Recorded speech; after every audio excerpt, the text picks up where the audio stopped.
And now on, taking a closer look into a case that sparked riots in Queens. A 10-year-old boy was killed by police.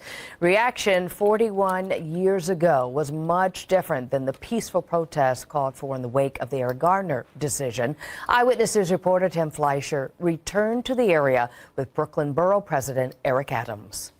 It just was so much anger. It was unbelievable for the children to have seen what has happened. What Brooklyn Borough President Eric Adams remembers so vividly were the bloody riots in a racially charged case that took over these streets in South Jamaica in April of 1973. After undercover NYPD officer Thomas Shea had shot and killed 10-year-old Clifford Glover after he and his stepfather were stopped. He ran off and shot him. He shot him in the back. Shot him in the back. It was a 10-year-old boy. It's unbelievable. Thomas Shea was charged and tried for murder. But after he was found not guilty, the neighborhood exploded as Eric and other children were playing baseball. About 200 people that took over the field, grabbed our bats, and just started assaulting the white children. And those of us who were in our uniform, we were trying to grab the children and pull them off the field. Eric and I walked the same streets where he grew up to see that anger, and does not want to see it now after the grand jury has voted not to indict Officer Daniel Pantaleo in the death of Eric Garner. We don't want to return to the days of Clifford Glover and see communities burn. We just started rebuilding our city. We can't go back to seeing our city go into ashes. As a 25-year veteran of the police force and a founder of 100 Blacks in Law Enforcement, he knows many aspects of the current struggle for change. We need police, but we need proper police practices, and that is what the question becomes. Are we going to turn this pain into purpose? Reporting from South Jamaica, Tim Fleischer, Channel 7 Eyewitness News. All right. Peace and blessings. Peace and blessings. All praise is due to the Most High. And as the scripture says, that which you have done to the least of these, you have also done to me. And that is what I think about when I think about the story of 10-year-old Clifford Glover, who was murdered in April of 1973 by this white racist cop, Thomas Shea, who was actually indicted for the murder, but was freed by a jury of 11 whites and 1 black 1 year later. Now I'm going to give you some specific details about that incident and the subsequent riots that were very revolutionary, might I add. But let me just show you this other newsreel. Now, this is from 2 years ago. That one was at the 40-year anniversary. This one is at the 50-year anniversary, where they're posthumously honoring this young boy who was killed by police with naming a street after him 50 years later, which I think is one of the token gestures of apologies and basically a slap in the face. Like, we're going to name a street after this kid after we allowed his killer to go free 50 years early. And these videos are fair use for literary and commentary purposes only. Just watch. A remembrance today to honor a 10-year-old boy in Queens shot and killed by an undercover cop during a traffic stop 50 years ago today. Today at the site where he was killed, the street now conamed Clifford Glover Road. For the family, the pain of that day, it has not gone away. How could it? Here's Eyewitness News reporter Shantae Lands. On a cool spring afternoon, 50 years to the day, 10-year-old Clifford Glover is honored at the intersection of Guy Brewer Boulevard and 112th Road, near where he was killed. He's probably smiling down right now. There's no sun shining, but I'm sure he's like, yes. A ceremony was held for Clifford Glover, a black boy who was fatally shot in South Jamaica, Queens by a white New York City policeman named Thomas Shea. Officer Shea was on duty, undercover, and in plain clothes with his partner when he stopped Clifford Glover and his stepfather. They accused the two of committing a robbery, even though they were walking to work. Out of fear, they ran through this lot where a building now stands. Clifford Glover, just 10 years old, was shot twice. One time through his back. The bullet came out of his chest. Mayor Adams, a South Queens native, was 12 years old. I am mayor because of Clifford Glover. I was devastated when a 10-year-old boy was shot when I was 12. That could have been one of my classmates. Thomas Shea was put on trial for murder, making him the first New York City police officer ever to be tried for murder while on duty. He was acquitted then exonerated in 1974. Today, Clifford's niece recited a famous poem written about Clifford in his honor. I am trapped on a desert of raw gunshot wounds and a dead child dragging his shattered black face off the edge of my sleep. Oh, Jesus. An emotional surprise for Clifford's younger sister. Darlene Armstead was 6. 10-year-old Clifford died before finishing the 4th grade. Today, his elementary school, PS 40, announced he has honorably graduated. When this time came down and when they gave me this, everything that was so tight with anger or hurt kind of shattered. All right. And so one thing that stuck out to me is they have to talk about his niece and his sisters, because he did not live long enough to produce children. Now, once again, this happened in 1973. And the reason I'm sharing this video is because people seem like we have came a long way. But the same as these shootings have happened 50 years ago, police are still shooting unarmed black men, unarmed black children in the streets today. So you tell me, how far have we really came? Now, this story happened at about 5:30 a.m. in the morning. The young 10-year-old was with his stepfather, 51-year-old, I think his last name was Armstead. And they were going out at 5:30 in the morning to do some work. He had volunteered, or he wanted to go with his stepfather to do some work that day. Now, it is said that these police officers who were undercover ran up on this man and his son, and they yelled out, you black SOB. And thinking that they were going to be robbed, the elder man and the younger boy, Clifford Glover, took off running. And that is when Thomas Shea shot the young boy in the back twice. And they go with the old age narrative that is still in play today, that he pointed a gun at the officers. And then after they shot him, they said his father took the gun off of him. But the gun was never found. And they did indict the officer. And I'm going to show you some more articles and information about this trial. But they said that, the officer was acquitted. They acquitted him. And of course, the riot started where, a lot of people got hurt, even police officers, and justifiably so.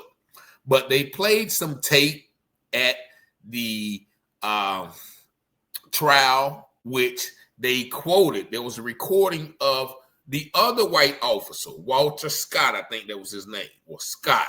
And I'm going to show you the article saying, "Die, you black B."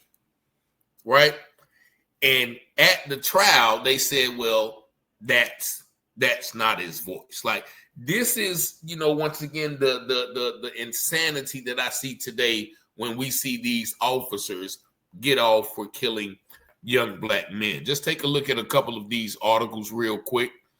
And here is, once again, indict the cop for killing of a Queens boy in June 1973. Now, it happened in April, so they had not yet indicted him. But this police officer was the first police officer ever charged with murder in the country. Now, also, the 10-year-old was the first quote-unquote suspect that was killed by police. Now, Clifford Glover, who was black, was shot in the back in Queens by police officer Thomas Shea. Shea claimed that he and his partner, who were in plain clothes and driving an unmarked car, had stopped Glover and his stepfather to question them about a taxi cab holdup. The stepfather said the officers never identified themselves and they took off running, thinking they were about to be robbed. Lending credence to his claim, the stepfather had run and flagged down the first patrol car he saw and cried, "They are shooting my son." The officers who chased and killed Clifford would give several versions of their story until seemingly landing on the one they felt was most possible. The fourth grader had pointed a gun at them. No gun was ever found.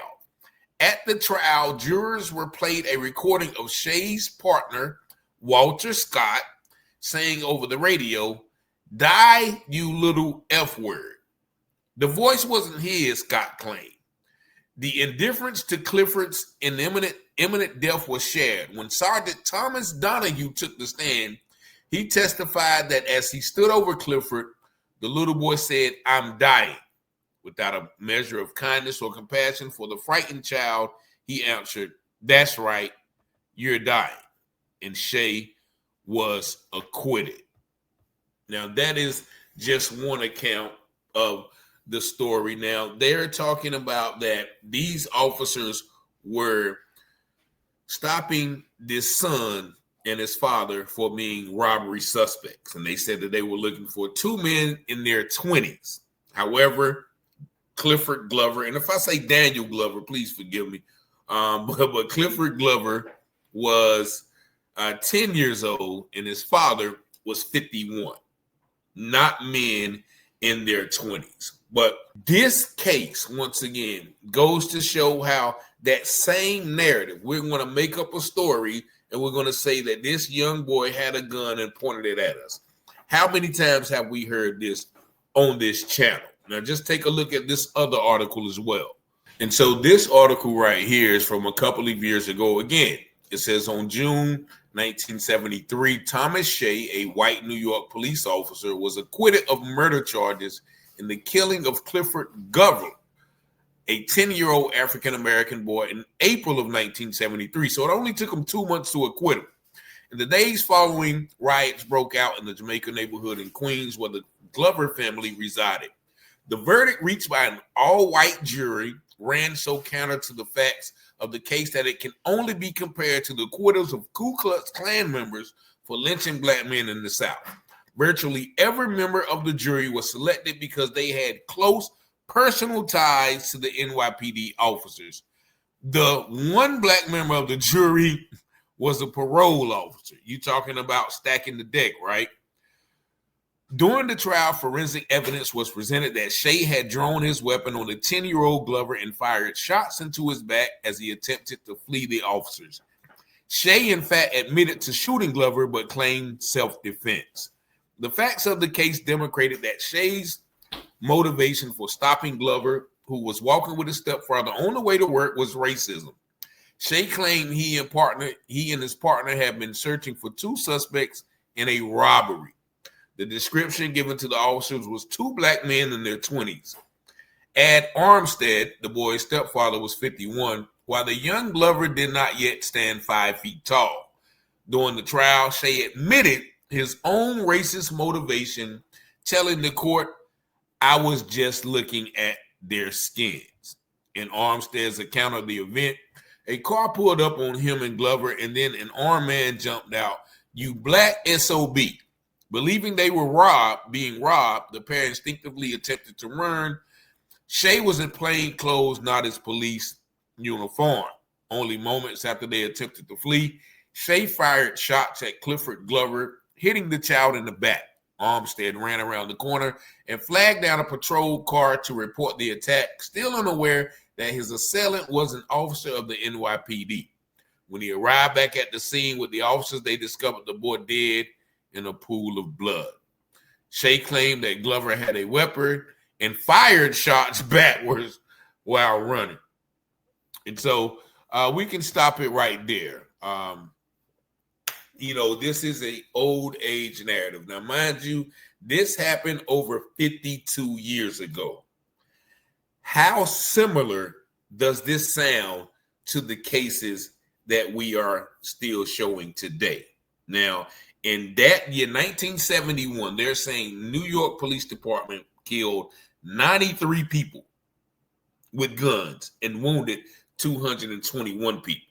So that's 300 people shot by the New York Police Department in 1 year in 1971. Now, they are not doing it as much, but it definitely seems that they're ramping up to those levels.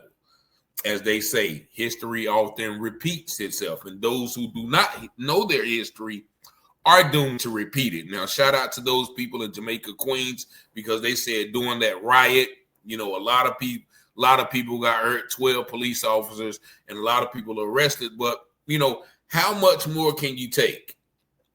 You know, and at this point, you know, once again, they comparing this 40 years later to the death of Eric Garner, in which no police officers were indicted for his death. And so once again, this is a pattern, like they mentioned in the article. Pattern is reminiscent to the Ku Klux Klan and them being acquitted of lynching black men in America.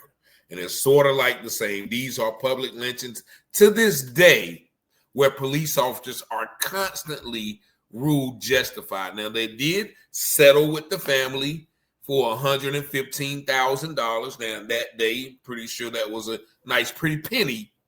But, of course, that is nothing in comparison to the legacy, to the life, to the potential that this young 10-year-old boy had. So this is just one of the many instances that are reminiscent of what we see today. And so rest in peace to the family of Clifford Glover, his niece and his sister. All of these people were traumatized by that. And also, you know, this fourth grade is going to graduate him posthumously 50 years later.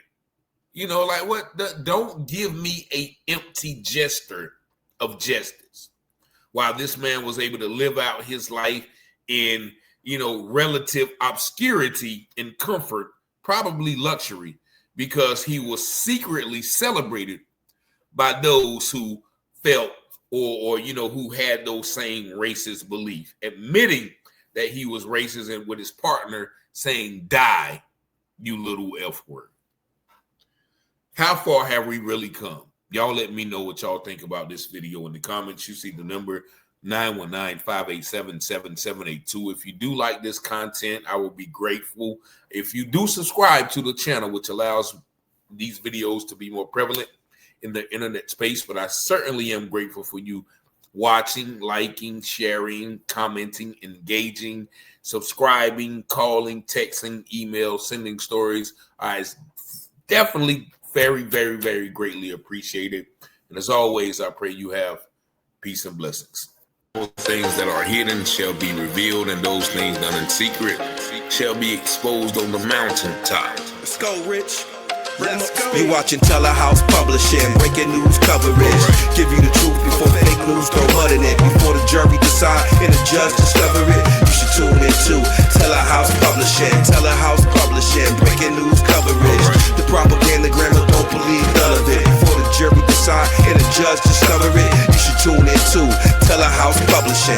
Who keep the people informed? Stories abroad from literary work where the narrative's wrong. The research is always on point, the commentary is hard. It's Rich Teller raising the bar. Follow along, shout out to FBA, still FTP, big up NFAC, and all my black families. It's three sides to all stories, which one you gon' believe? We run down on the false prophets when they come to deceive.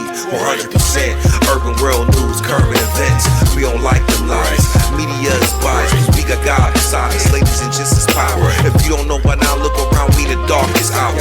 Cops squeezing hammers cause they don't understand us. We stop and freeze with our hands and kill us off like cancer. Don't speculate before the facts on the case. Telehouse, set them straight, my brother Rich investigate. You watching Telehouse Publishing, breaking news coverage.